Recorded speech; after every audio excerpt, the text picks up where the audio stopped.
My husband Charles was an independent guy who was always good with his hands. He tinkered with boats and old cars. He renovated everything. But his biggest love was for carving. When he was in his late 60s and having trouble with some of those activities, he went to see his doctor, who sent him off to see a geriatric specialist. As we were opening the door to walk out of the office after Charles' thorough medical checkup, the specialist looked directly at me and said, "In case you're wondering about a diagnosis, we're looking at early stage Alzheimer's." Nothing was really ever the same again. For days, I couldn't stop crying. Charles was more pragmatic.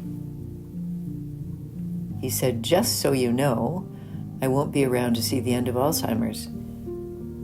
I never did learn how to swim. I knew what he was trying to tell me. We lived on an island surrounded by water. Although there were difficult times over the next 10 years, Charles did his best to find enjoyment where he could. He loved being on his own, walking the dogs. I always worried as he headed out the door that he might get lost, or worse. Luckily, he also enjoyed things like reading, writing, and spending time with friends and relatives, things that were relaxing for both of us. And he still liked being goofy sometimes. When we discovered that he was eligible to apply for MAID, he asked me to help him. The first psychiatrist we met with told Charles that many people with Alzheimer's were happy living in an extended care home. She said when the time came, staff would feed him, dress him, change him, and keep him comfortable. That eventually he wouldn't even know he had dementia. She had described my husband's worst nightmare. We looked for another doctor. I found the MAID application process complicated and confusing. The capacity assessment was extremely stressful, as his acceptance for MAID hinged on it. We were both incredibly relieved when he was finally approved.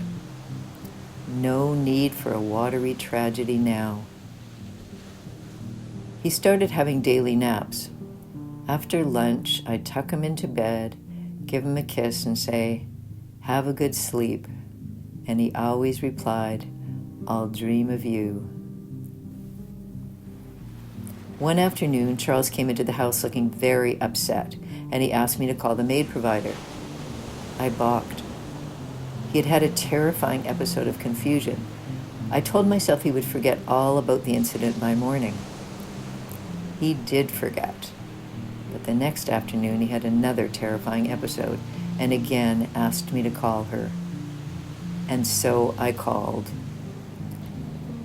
He took the phone and asked the doctor to come as soon as she could. She said she'd be there in 48 hours. We spent those hours hugging and crying, saying goodbye, looking at photographs, talking about the life and the love we'd shared. Time took on a surreal, elastic quality.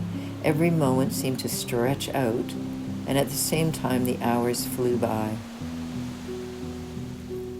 At one point, Charles asked, "Why am I doing this right now?" I reminded him of the hallucinations, and he said, "Oh yeah, I never want to live through anything like that again." He headed outside to enjoy one last Cuban cigar with a splash of red wine, and then it was time. The doctor had arrived. She spoke softly about all the love she could feel in the room and about how brave Charles was. When she asked if he was sure, Charles said yes, that he was ready. I was able to hold his hand in mine as he quietly fell asleep. He died peacefully, knowing that he was loved, and for that I am incredibly grateful.